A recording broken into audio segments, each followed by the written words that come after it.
Alegria, alegria a você, meu caro aluno, minha cara aluna. Eu sou o professor Yuri Lima, sou professor do componente de ensino religioso e quero te convidar para hoje nós refletirmos o seguinte objeto de conhecimento da aula de hoje. Hoje nós teremos a revisão. Então, revisão é uma oportunidade de rever a vida, rever os conhecimentos e, com certeza, aprimorar o olhar. E vamos que vamos para a nossa aula de hoje.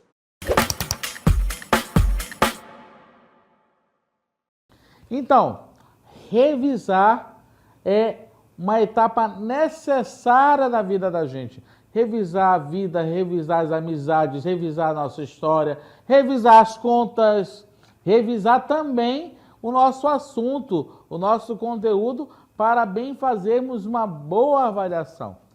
Revisar sempre é bom, sempre é necessário para qualquer passo da vida.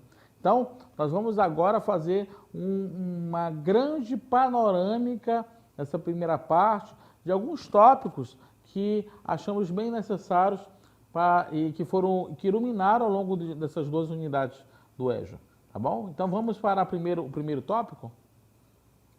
Olha só, vamos lembrar das tradições religiosas orais, né? Toda tradição religiosa passa pela fase da oralidade. Antes de conhecer as tradições religiosas escritas e sua vasta variedade de livros religiosos e sagrados, precisamos entender antes dos testemunhos escritos que havia nas tradições religiosas orais. Então, antes de mais nada, o que é importante nós entendermos? Que toda religião, ela passa o quê? Pela questão da oralidade. Ok? Isso é muito importante saber, tá, gente?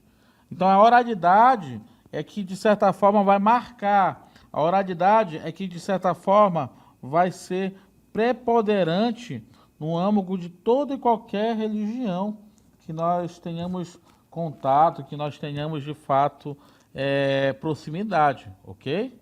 Isso é um dado muito importante, é necessário, vai colocando aí no seu escrito. A oralidade como um dado necessário, fundante em todas as religiões. Então, o que é importante nós reconhecermos? Que por trás de toda a tradição escrita, nós temos, na verdade, uma tradição oral. Nós temos pessoas que transmitiram ao longo de várias gerações, através da oralidade, aquela fé, aquela sabedoria. Então, para pensar quantas pessoas da sua comunidade que às vezes não são pessoas muito estudadas, são pessoas, inclusive assim, com pouco grau de estudo formal, mas que têm uma grande sabedoria de vida. E que muitas, inclusive, sustentaram a sua comunidade de fé ao longo de muitas gerações, até chegar a você. Ok? E aqui eu quero dar mais um passo em relação a isso. Tá? A história religiosa caminha lado a lado com a história das civilizações. Não há povo sem presença de algum tipo de crença ou sistema religioso. Ou seja, né, tudo que nós pensamos em relação à história da humanidade, nós também devemos entender que é parte também da história das crenças, dos sistemas religiosos, que de certa forma envolveram ou que estiveram de certa forma participando dessa história civilizacional. Ok? Isso aqui é uma coisa muito importante. Então, por trás de toda a história secular, você também tem uma história de uma tradição religiosa, uma história de uma crença que acompanhou aquela tradição secular, aquele contexto histórico. Vou dar um exemplo. Quando pensamos em Brasil colônia, na colonização dos portugueses até aqui o Brasil, não tem como dissociar também de um dado da questão da chegada do cristianismo a partir do catolicismo romano, a partir dos portugueses, do Império Português aqui no Brasil. Então, se o Brasil hoje é um país majoritariamente católico-romano, se deve a essa colonização portuguesa. Diferentemente de outros países que, por exemplo, tiveram colonização, por exemplo, britânica, no Canadá, né?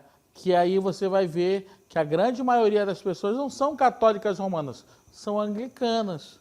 Então, a igreja maior lá no Canadá, cristã, é o cristianismo anglicano. Então, dependendo do contexto histórico, você vai ter também a oportunidade de visualizar o contexto religioso que vai acompanhar aquele contexto histórico, aquele dado civilizacional, tá bom? Temos também a questão das escrituras sagradas e livros religiosos. É importante destacar as diferenças entre escrituras sagradas de determinadas religiões e outros escritos que são religiosos, mas não são considerados inspirados pelo poder divino. Olha só que interessante. Continuando na próxima cartela, ambos os tipos de escritos estão inseridos nas comunidades religiosas e podem ser lidos pelos pelos membros desses grupos. Mas, e aqui é uma coisa que é interessante, mas existe um critério. Uma coisa, de repente, é um livro, uma escritura religiosa, outra coisa é um livro religioso. Uma coisa, a escritura religiosa, ela é aceita, ela é convencionada por uma comunidade de fé. Ok? Enquanto que um simples livro religioso, você tem um aspecto mais de devoção.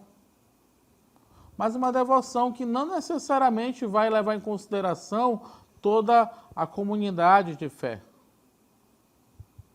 Tá? Então, enquanto que, por exemplo, a Bíblia foi convencionada, foi canonizada, né? Canonizada pelo grupo cristão. Mas, e depois foi aceito por cristãos católicos, cristãos evangélicos, dependendo da versão. Mas, por exemplo, um livro como A Imitação de Cristo, é um livro que tem grande aceitação em vários grupos cristãos, mas não é uma escritura sagrada. Está entendendo? É só um escrito que tem um aspecto mais devocional, ok? Vamos agora para o outro dado que é muito importante. Como já foi falado, as escrituras sagradas de uma religião são consideradas inspiradas por Deus ou pelas diferentes divindades cultuadas em uma religião, ou ainda tidas como reveladas pelo poder divino e religioso, ok? Olha só a diferença. Então, a escritura sagrada foi inspirada diretamente pelo transcendente, por Deus ou pelos deuses, ou pelo poder divino superior. Por outro lado, olha só, os escritos sagrados são produzidos também dentro de uma comunidade religiosa, mas são feitos por membros notáveis da religião e não necessariamente por lideranças ou profetas. Então, enquanto que a escritura sagrada tem um aspecto canônico, um aspecto de certa forma de inspirado diretamente por Deus e que engloba toda a vida daquela determinada denominação, aquela determinada comunidade de fé, o livro religioso ele já tem um aspecto mais devocional, às vezes algo mais, como é que eu posso falar? É aceito pela comunidade, mas não necessariamente tem um aspecto dogmático naquela comunidade, ok? Vamos continuar então? Nos livros religiosos, eles não possuem inspiração divina, mas cumprem a função de orientar, de apresentar, explicar dimensões específicas da vida religiosa, como sua história, suas regras morais, explicações de escrituras sagradas, orientações para o culto religioso e a instrução teológica. E aqui nós vamos ver uma diferença entre escrituras sagradas e livros religiosos, né? De um lado, nós vemos aqui o islamismo, que tem o Alcorão, né? O Alcorão é uma escritura sagrada do islamismo. Temos também do outro lado aqui, ó, a Bíblia, que é a escritura sagrada do cristianismo, o Vedas, que é a escritura sagrada do hinduísmo e do jainismo, o Upanishads, que é do hinduísmo e do jainismo. Nós podemos também colocar outros livros sagrados, como o livro dos Mormons, que é da Igreja dos Santos dos Últimos Dias, e assim em diante. Por outro lado, você vai ter os livros religiosos, que podem ser livros de teologia, podem ser comentários bíblicos, né? Podem ser biografia dos fundadores das religiões, pode ser também um livro de meditação religiosa ou algo devocional, né? Ok? Então, nós temos essas duas variedades de livros que são muito importantes no âmago da comunidade religiosa, ok? Agora eu quero te convidar para, juntos e juntas, fazermos um pequeno passeio. Era uma vez, nas águas escuras deste rio, um jovem belo e misterioso que aparecia nas festas dessa vila. Ele dançava com todas as moças, mas sempre desaparecia antes do amanhecer. Dizem que ele era o boto que se transformava em homem para conquistar os corações. Vamos seguir essa história até onde ela nos levar, ok? Oh.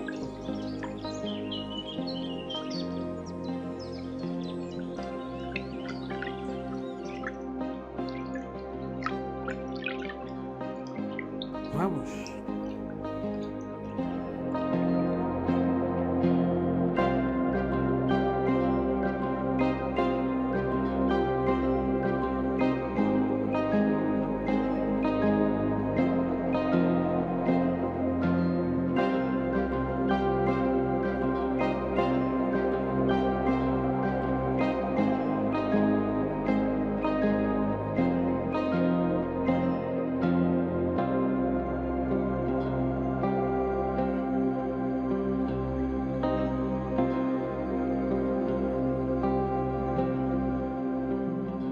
Este é o lugar onde as histórias ganham vida para sempre.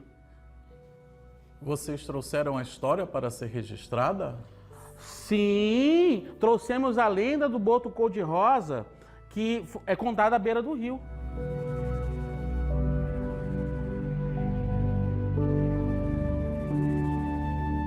Assim como essa lenda, muitas histórias começaram sendo contadas de boca em boca, mas foram preservadas porque alguém as escreveu. A tradição oral e escrita são como duas margens do mesmo rio, diferentes, mas conectadas. E é assim que mantemos viva a sabedoria dos nossos antepassados.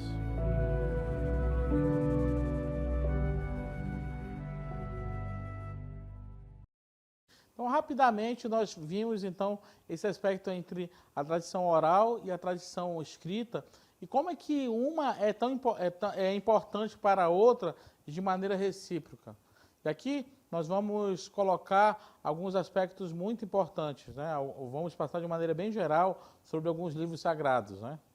Nós temos o livro sagrado do judaísmo, que comumente é chamado de Bíblia hebraica ou Bíblia judaica, que nós chamamos de Tanakh. Ela é dividida em três partes. Primeira parte, a Torá, que é a lei, conta a formação do povo judeu e sua aliança com o Deus único de Abraão. Nós temos o segundo, que é Navihim, que os profetas, que registra a atuação, os ensinamentos e as previsões dos principais profetas do judaísmo. Temos o Ketuvim, que os escritos, que reúne cânticos e escritos poéticos, filosóficos e históricos do judaísmo e do povo de Israel, né?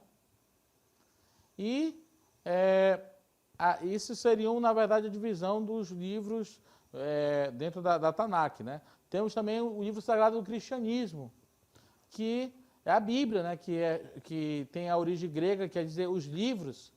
E aqui, o que se vê no único volume é, na verdade, uma coleção de livros que contém escritos judaicos e escritos redigidos nas primeiras comunidades cristãs.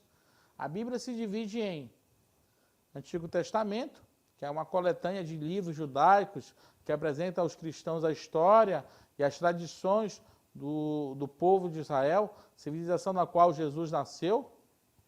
E temos o Novo Testamento, que é a coletânea de livros produzidos nas primeiras comunidades cristãs e que apresenta a vida e o ministério de Jesus e dos primeiros discípulos e o crescimento da fé cristã no primeiro século.